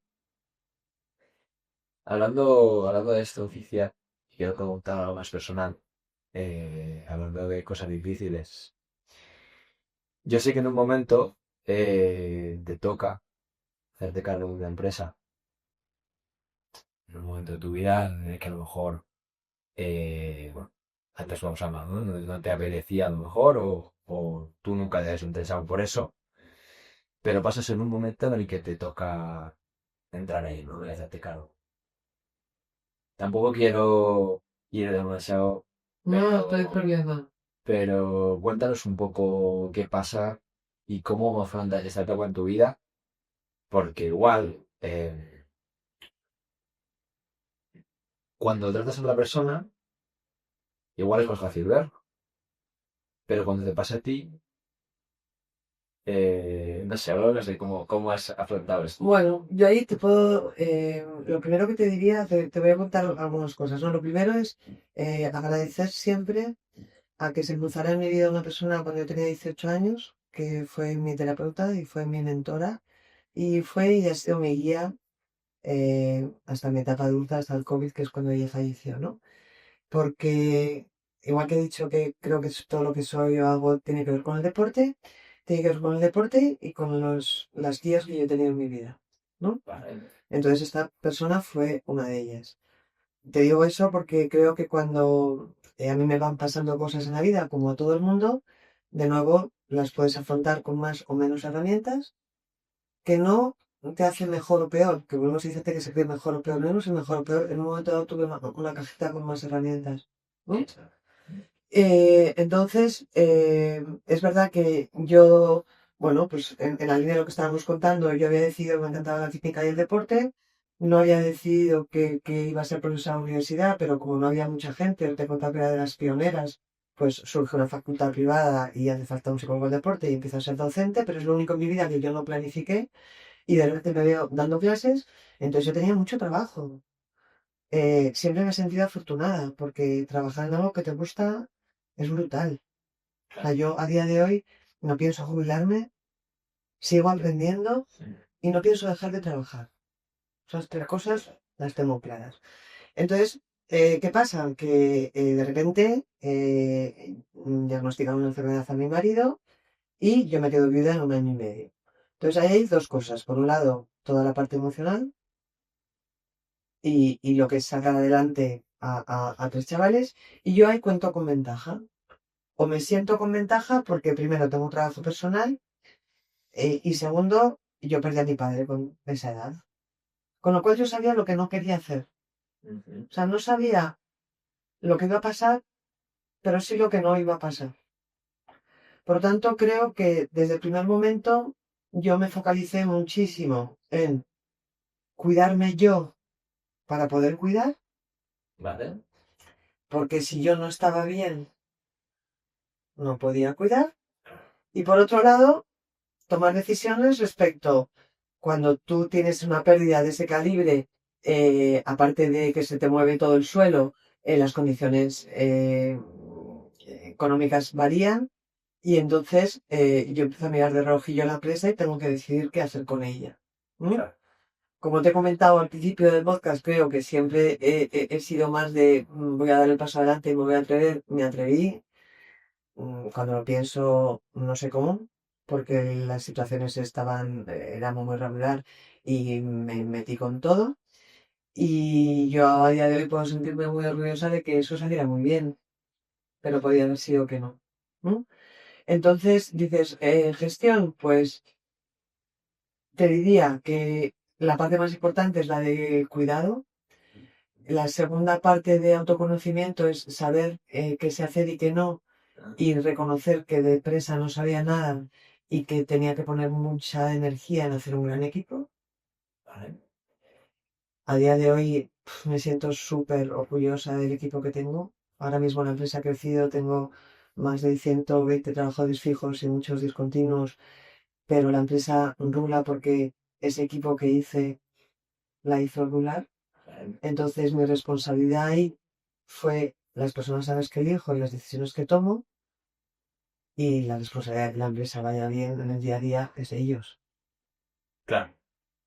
Tú ya has formado el equipo, Mm. ya el equipo es el que... Entonces, si eso lo trasladamos al mundo real de hoy, pues creo que se habla mucho de emprendimiento, se habla mucho de liderazgo, se habla mucho... Para mí liderar esta empresa ha consistido en ser generosa, en confiar, en delegar, en, no sé, en tratar de ser siempre muy analista para tratar de ser productiva y eficaz y saber dónde colocas el éxito también. Al final todo es lo mismo, ¿no? El deporte es eso, pero en la vida es eso. Entonces ella también, ¿no? Donde cuando yo me he agobiado estando sola muchas veces por cosas, es el mismo proceso, ¿no? En vez de disparar, es ¿qué me está pasando? ¿Por qué me siento así? ¿Con qué me estoy preocupando? ¿Qué quiero hacer? Pues voy a poner ahí toda la energía en hacer eso. Aunque esa persona no sea yo, vamos a, vamos a trabajar eso porque... Y por cerrar este tema, fíjate, y lo comparto y creo que es algo muy íntimo, ¿no? Pero uno de los mayores regalos que he tenido recientes ha sido de mi hijo mayor, ¿no? Hablando un poco de cosas, que me dio un feedback de nos has dejado ser como cada uno ha querido ser, ¿no? Tremendo. Para mí brutal, ¿Qué hace? sí. O sea, para mí brutal escucharlo, porque yo creo que he puesto mucha energía en que eso fuera así, ¿no? Pero no sabes si siempre... Y también me genera muchas dudas. Claro. O sea, hay muchas veces que digo, sea, ¿será esto lo correcto o debería apretar más? Ese límite entre trabajar 14 horas y que cada uno haga lo que le da la gana. Ya. Entonces, el poder respetar quién es el otro, el poder respetar que lo que quiere el otro igual no es lo mismo que lo que quiero yo, que donde él coloca el éxito no es donde lo coloco yo, o la forma de acercarte, ¿no? Porque hay gente que entonces dice, entonces me tengo que retirar. No, yo creo que hay que estar Hay que estar. y hay que compartir, pero no es lo mismo compartir desde el mensaje, esto es como cuando estás enfadado, desde el mensaje de decirle al otro, eres un idiota, Claro. a decirle, ¿te puedo explicar cómo me siento? Pues también con los hijos, ¿no? Yo le podía decir, es que tienes que... O yo me he acercado diciéndole, ¿te puedo contar lo que me preocupa? Deli. Y cuando te acercas desde, te puedo contar lo que me preocupa, creo que es otra forma de acercarte. Ujú. O sea, creo que no hay una crítica de... No. Escuchas por de otra manera. Sí, y además, la mayor parte de las veces me ha dicho, no te lo compro. Claro. Y otras veces lo he escuchado. Y otras veces a los 2 meses me ha dicho, he estado pensando en lo que hablamos aquel día. Y Ya, porque que te lo digan, o sea, yo creo que ahí, si lo abordas así, puede que al principio te digan, no estoy de acuerdo, pero se te queda. Pero Jaime, por eso es importante la comunicación, porque cuando alguien te agrede, lo primero que tú haces es cerrarte. Da igual que sea tu madre, o sea un profe, o sea un jefe. Claro. Entonces, ¿en qué tenemos que mejorar? En la comunicación. Que a veces o somos muy agresivos o estamos en silencio. Y nos han dado la posibilidad de hablar. Tenemos el lenguaje Claro. para poder... Y eso influye mucho en... Me acuerdo, fíjate, con una conversación con un amigo que era mucho más mayor que yo, que llevaba toda la vida siendo gerente de ventas, ¿vale? Y él me decía, mira, después de tanto tiempo, ahora que tengo hijos,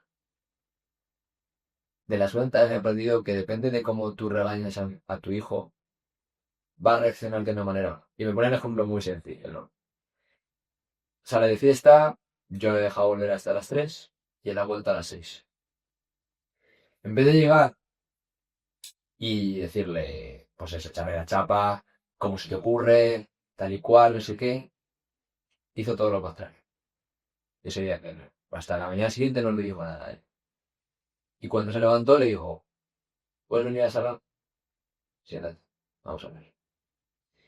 Y entonces, en vez de ir a atacarle, él iba de otra manera, como a hacerle ver que lo que había hecho que ellos estuvieran muy inseguros, muy pendientes, que les haya dejado en una posición, ¿sabes? Como hacerle ver que lo... Es peligroso lo que dices, ¿eh? ¿Sí?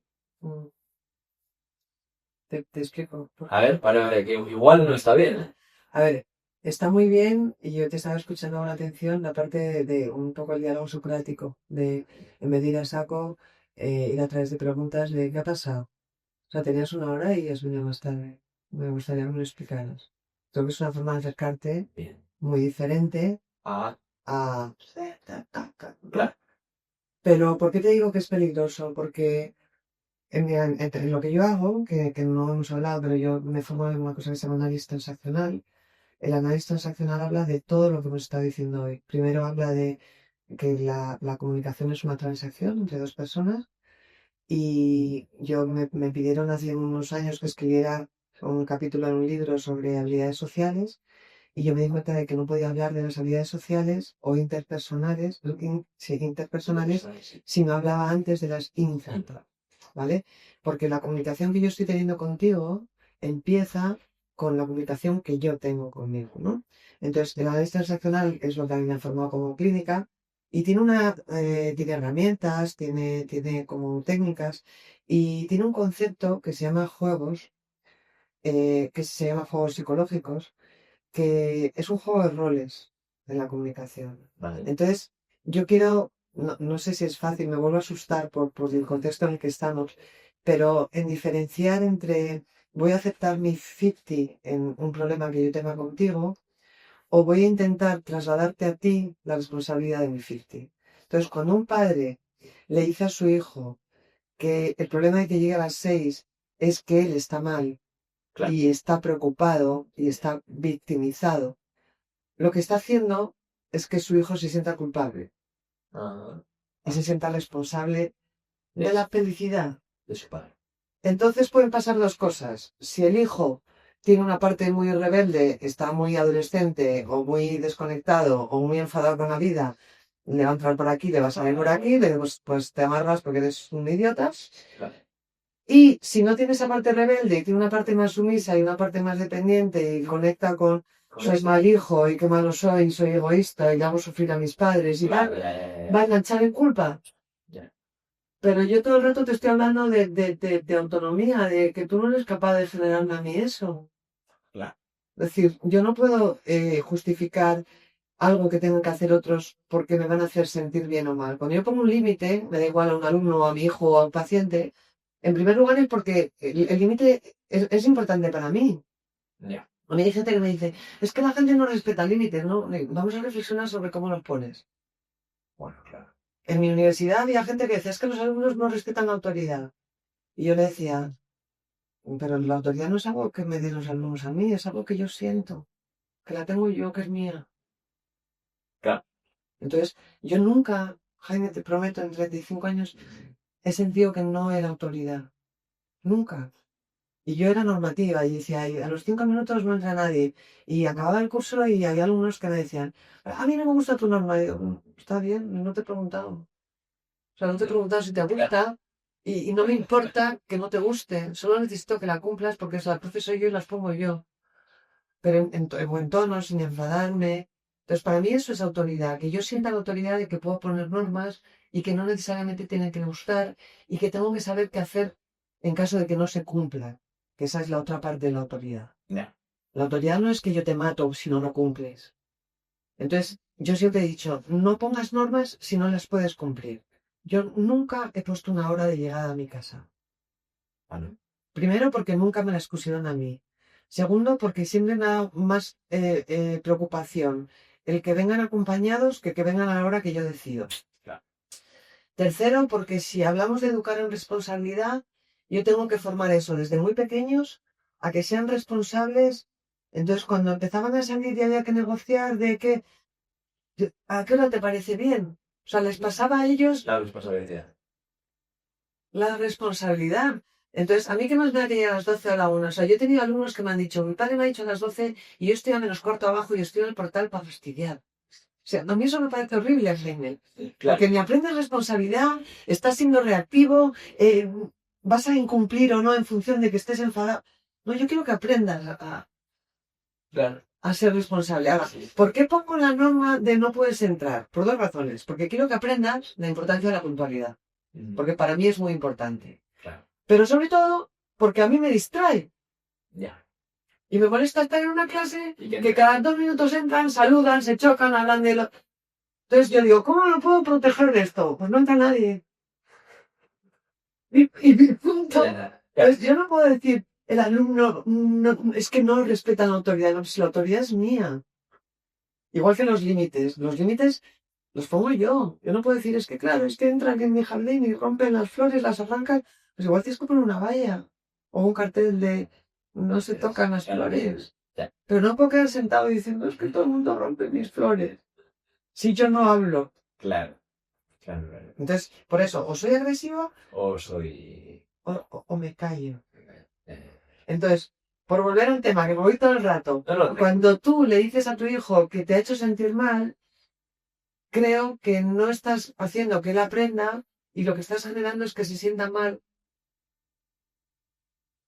por algo que te pasa a ti que no le toca a él. Porque tú te tienes que sentir bien o mal.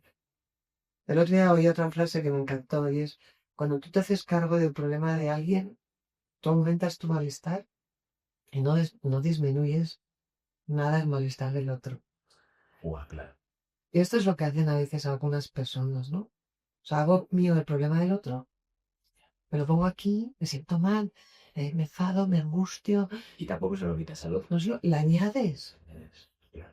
Le añades porque si el otro se siente ya perdido, confuso y tal, le añado una emoción nueva. Ahora me siento culpable. O Claro, soy mal de hijo. hecho, está también mal. Ya me siento culpable porque ahora tú estás mal por mi culpa. Bueno, ese Y soy mal hijo. Claro, Y Eso es, creo que es mucho mejor decirle, no me ha gustado, o sea, no me, ¿qué hacemos con esto? Claro, Claro. total, total. Y poner consecuencias. Yo siempre pongo el ejemplo de un guardia. O sea, ¿tú por qué no hablas en el coche con el móvil? ¿Porque te eche la bronca un guardia o porque te ponga una multa? Entonces, a veces en la educación nos estamos todo el día aprendiendo, pero no estableciendo consecuencias. Ne. Y en verdad, imagínate un guardia que te dice que has amargado el día porque vas hablando en el móvil. El mejor guardia es el que te saluda, te hace así, te sonríe, está educado Claro, y te multa porque tiene que poner una consecuencia. lo que toca es... Una conducta, pero no te tiene que... A mí me molesta la gente que hace abuso de poder Mm, y porque me va a multar, me habla mal o es agresivo. ya, claro. ¿Por qué? Creo que lo que sienten es miedo. Sí, lo siento, es que así estamos saltando muchos temas, ¿eh? Porque es que salen muchas cosas y a mí se me ocurren muchas cosas. Entonces, eh, a ver, siempre hay situaciones de jerarquías. Ujú. eh, bueno, a nivel empresarial, pero también en la vida, la propia vida natural hace que en un grupo de amigos o en un grupo social, en una establecida, pero siempre hay gente más o menos popular, más o menos social, más o menos tal, ¿no? Cierta jerarquía. Eh, claro, gente con mucho poder, eh, super empresarios, super políticos, super artistas, hay un concepto que es la erótica del poder, ¿no? Hago con el poder lo que quiero. O sea, pues, Claro. casos de... Bueno, con lo que estamos viviendo, pues probablemente hay mucha gente que crezca pensando eso. Claro, Pero yo te voy a hacer un matiz ahí, Jaime. sí, Hay jerarquía y hay estructura en las organizaciones, en una familia, en una institución. Yo, claro que en una clase el profesor no es igual que un alumno. claro, Y creo que está mal el profesor que quiere ser colega. Y cuando eres padre y tienes hijos pequeños también. Y en una organización, pues por supuesto que hay jerarquía. Pero luego está el poder psicológico o emocional. Entonces, a mí esto me ha gustado mucho también, que lo explico en la comunicación. La gente que cuando se comunica desde el poder de yo soy más que tú. Y parece que tiene más razones para hablarte mal, humillarte, aprovecharse, abusar, descontar, todos los verbos que se te ocurran negativos, ¿no? Porque se relaciona desde yo más que tú. Eso se llama una relación de poder. Esto no ocurriría si no hubiera gente que se pone en yo menos y le otorga el poder al otro de tú eres más y como eres más, tú puedes hacer conmigo y decirme y hablarme como te da la gana. Entonces, en la comunicación, que es lo que yo de hecho me dedico, hay una estructura en lo simbólico, en lo social, pero nunca en lo emocional. O sea, yo nunca me he considerado más que la señora que ha limpiado en la universidad, ni menos que el director general de la empresa. claro. Y cuando yo me he cruzado con uno o con otro, Ujú. mi comportamiento Ha sido igual. ha sido igual. O a veces más fácil con la persona de la limpieza porque me ha dado más cancha y se ha sentido más agradecida y más visible porque a veces no lo ves. Entras en un baño y está ahí y nadie la mira. Y yo le sé el nombre, su vida y le pregunto por su hija. Y en cambio el director general pues a veces me ha mirado y a veces no me ha mirado. Claro, Pero a mí me ha molestado que no me mire. ya. Es como, ¿por qué? Pero no quiero que me mire porque, sino por una cuestión de educación. Sí, sí, que somos igual. Entonces, estoy de acuerdo en que hay poder. Lo que creo es que nunca hay que ponerse y conecto esto con una cosa que has preguntado y que la hemos dejado abierta. Y dices, tengo amigos que van a entrevistas de trabajo que a veces no saben o se ponen nerviosos porque... Y la respuesta que la hemos dejado ahí un poco es, Ujú. al final, si tú te pones en menos, si tú no has hecho ese proceso de encontrar cuáles son tus fortalezas, si tú has aprendido a que lo más importante es gustar al otro, yo entiendo que tengas miedo, Claro, porque tú tienes que llamar a la puerta y lo que te vas a encontrar detrás es alguien que me va a calificar, que tiene que decir si soy válido, que me estoy jugando un puesto de trabajo, que... Pero lo que yo creo es que todas esas creencias son erróneas. claro. O sea, yo siempre a los alumnos les decía, cuando tú vas a una entrevista de trabajo, y esto lo he dicho mucho a mis alumnos y lo he dicho mucho a mis hijos, es nunca permitas que alguien te dé el poder o el valor de quién eres, sobre todo a los deportistas, ¿no? A lo mejor para el fútbol siempre es no permitas que un entrenador te dé el valor. O sea, va a haber entrenadores a los que les gustes, otros a los que no, pero el valor que tienes lo tienes que saber tú. Entonces, en una entrevista yo les decía, o sea, el tío que te hace una entrevista no es si te da el valor. O sea, le puedes gustar, no gustar, puedes encajar en sus criterios. Yo siempre les decía, yo he hecho entrevistas de trabajo, o sea, entrevistando a gente sabiendo ya quién era él. Entonces, la persona se va con una sensación de rechazo, me han rechazado, y no se va con una idea de realmente en qué consiste ese proceso, que es un juego, es un baile donde nos vamos a exponer, yo voy a ir con mi mejor gana, tengo que saber a dónde voy, enterarme de qué empresa y presentar. Pero creo que es un error. A mí no me ha gustado cuando hago entrevistas a alguien que intenta decirme. O sea, yo solo he hecho una entrevista importante, bueno, dos, pero una muy importante que fue que me dio una beca que me permitió seguir estudiando durante 4 años. Y yo me acuerdo que pedían dos cosas, idiomas y estadística. Y eran las dos únicas áreas de mi carrera que eran más bajas. Yo era muy buena estudiante, pero en eso yo no tuve ningún problema en la primera entrevista cuando me dijo esto. Le dije, yo es que cuando estudiaba yo nunca pensé que la estadística la iba a necesitar en mi vida, ¿no? Pero creo que puedo aprender. Y cuando fue al inglés, le dije, pues lo mismo, yo estudiando inglés desde que tengo 3 años. Ahora, si tú me quieres que yo tenga una conversación contigo, no la puedo tener. Pero si me dais la beca, me voy este verano y empiezo ya. Hacer. Me dieron la beca, Jaime. Y no era la persona más cualificada. Ya, Pero sí que creo que fui la persona más honesta y más tranquila claro. de aquí estoy yo porque te voy a contar lo que te puedo ofrecer. Sí, en vez de ir a lo mejor e intentar colársela de que yo sí que sé inglés, tal, eh, fuiste con la verdad. Pero porque creo que puedes ir con la verdad cuando has integrado que no es perfecta, Claro. que no tienes que gustar, o sea, es todo lo mismo, que no tengo que gustar a él, que me tengo que gustar yo, que si yo me gusto creo que voy a saber vender, o sea, yo siempre he oído que hay vendedores, no hay gente que vendería a su madre, pero un gran vendedor al final se acaba creyendo el producto. Claro. Qué difícil es vender cuando no te lo crees. Bueno, pues sí.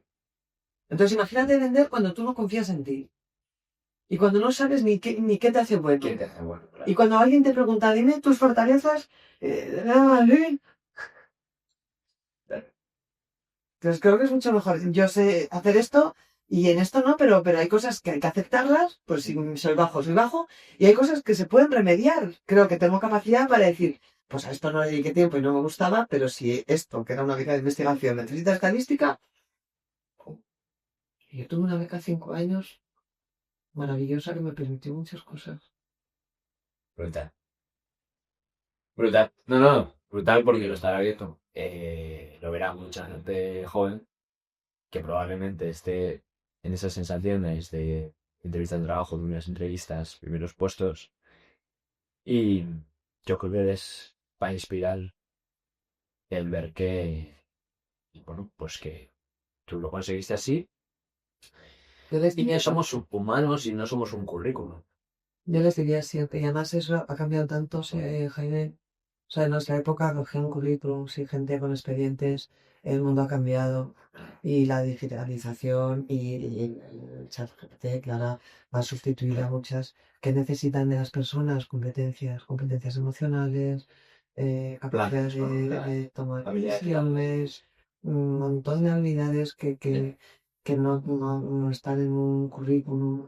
Y ahora lo que tú filtras en una entrevista tiene que ver con esas cosas, ¿no? Entonces, yo antes una entrevista, por supuesto, si me importa mucho, analizaría, pues como yo hago cuando doy una conferencia, ¿no? Y quiero gustar quién es la gente, que pueden necesitar, cómo les puedo dar algo que tenga sentido. No vendo mi libro, Ya. sino hago ese traslado de quiénes son ellos. Pues quién es esta empresa, porque tengo que adaptar quién soy yo, pero tengo que hacer un trabajo de qué me gusta de mí.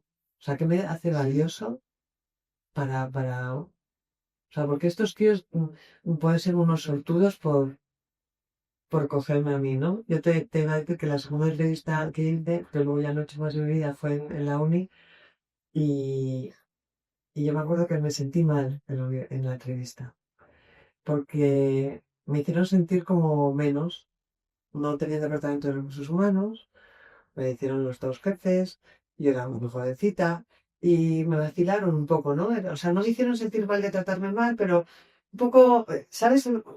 Que te pasas un límite, porque en una entrevista hay que estar también manteniendo, y no estamos tomando una copa, no estamos en... Entonces fue como, como muy amigable, pero un poco límite en vacile, y con un mensaje de, nos vas a tener que agradecer que te demos este puesto. Yo tenía 23 años y cuando acabamos yo hice preguntas de quién era y tal, pero al final dice, ¿cuánto tiempo me dais para que decida? Y se quedaron los dos. Le digo, es que necesito pensar. Y se quedaron muertos. Pero mi marido, que ya trabajaba ahí, dijo, ¿qué has dicho qué? Y digo, sí, que he sido un poco chulica, que es que he necesitado decir que no sois vosotros los únicos que decidís, que yo también decido, porque... Claro. Pero fue como consecuencia de eso, ¿no? O sea, que parece que es que no tengo de caerme... Y yo quiero que sientan que es que son ellos los afortunados de que yo trabaje aquí, Claro. porque voy a currar mucho y porque voy a currar con ganas, ¿no? Yo creo que... Comprometer y... Sí, sí. Hay un amigo mío que dice que hay tres cosas, ¿no? Que hay que hacer muchas cosas, hay que hacerlas con compromiso y hay que tener pasión. Y para mí ha sido un eje en mi vida también eso, ¿no? Qué bueno. Qué bueno. Estamos hablando. Muchísimo. ¿Eh? Voy a tocar el último punto Sí, para porque- algo musical y nos vamos, porque yo creo que son las 3:00 y pico, o sea... Sí. Sí, sí. Última cosa muy rápida, que es totalmente de coñas y terminamos. He leído, o sea, te voy a comentar, es un poco para ver tu opinión, que en Estados Unidos, en mayo de 2026, se van a hacer unas Olimpiadas en las que está permitido doparse. Se llaman el Chased Games o algo así, no sé muy bien. Lo he leído antes. No, simplemente hay que comentarlo. No sé si lo habías escuchado. Es que está financiado por Donald Trump, además. Y es eso. O sea, van a ser unas Olimpiadas de deportes. No sé exactamente qué deportes, pero yo creo que como unas Olimpiadas normales. Pero se permite que los deportistas se dopen. A ver, a mí lo primero que me sale decirte es que estaría bien tener más información, ¿no? Más completa. A veces me tiro muy rápido a la piscina y creo que voy aprendiendo a veces a pararme a ser más reflexiva. Sí. Para mí el dopaje en deporte implica trampa, pero para mí el dopaje en deporte implica salud física y salud mental. Entonces, si me dices qué opino, pues que no veo el sentido de hacer algo que va a generar desigualdad cuando el deporte es un contexto donde se trata precisamente de equilibrar y de que todo el mundo vaya en las mismas condiciones. El otro día veía un programa de una persona que tuvo un accidente y perdió un brazo y cómo se ha reinventado y va a las Paralimpiadas y estaba escuchando todos los criterios médicos para igualar. Y qué difícil a veces porque tienes que como igualar discapacidades, ¿no? Entonces, no tener un brazo es equiparable a no tener media pierna, pero sí. Pero el objetivo siempre es como que todo el mundo tenga la misma oportunidad porque van a competir en algo, ¿no? Entonces, para mí, permitir dopaje es como decir, vamos a jugar todos y todos podemos hacer trampas. Además, estoy permitiendo algo que no es saludable, pero además no todo el mundo va a tener el mismo acceso a eso, lo que pueda, porque el salvaje es caro y entonces no le veo mucho sentido. Para mí el deporte es salud, para mí el deporte es limpio, para mí el deporte es reto y medirte. Entonces, el utilizar esas cosas. Sí, yo creo que es un poco en la vida de que, pues eso, como, a ver, en América hay mucho show y yo creo que lo hacen por eso, pero no sé, a mí me parece algo bastante. Va a traer bastantes más cosas malas, yo creo, de que buenas. Pero sobre todo, para mí siempre la pregunta es ¿para qué? O sea, ¿qué es lo que quieres conseguir? No sé qué querrás conseguir. Yo no se me pasa por la cabeza cuál puede ser el objetivo a nivel de modelado de la gente joven, que siempre pones ejemplos de deporte para explicar mil cosas. ¿Qué vas a explicar? De alguien que está utilizando procedimientos Ya. que pones torneo de esto es como para decir, vale, que sepáis que ahora se puede todos, lo podéis hacer público y luego volvemos a... ¿O quién se va a presentar ahí? Que Sí, sí, sí. El deportista de siempre que en esa ocasión se va a dopar o van a aparecer deportistas nuevos. Me cuesta entender eso, ¿eh? Ya. O sea, por eso te digo que probablemente haya que filtrar más datos Sí, más radios y tal. de De eso, pero... porque igual es en una modalidad y se Sí. quieren hacer en, no No sé. sé. Es que me ha llamado mucho la atención esta pintura. Me ha llamado mucho la atención. Bueno, pues yo creo que hemos hablado de muchísimas cosas. Ha sido la conversación más profunda que he tenido en el podcast. O sea, sin duda, donde más conectado he estado con el invitado.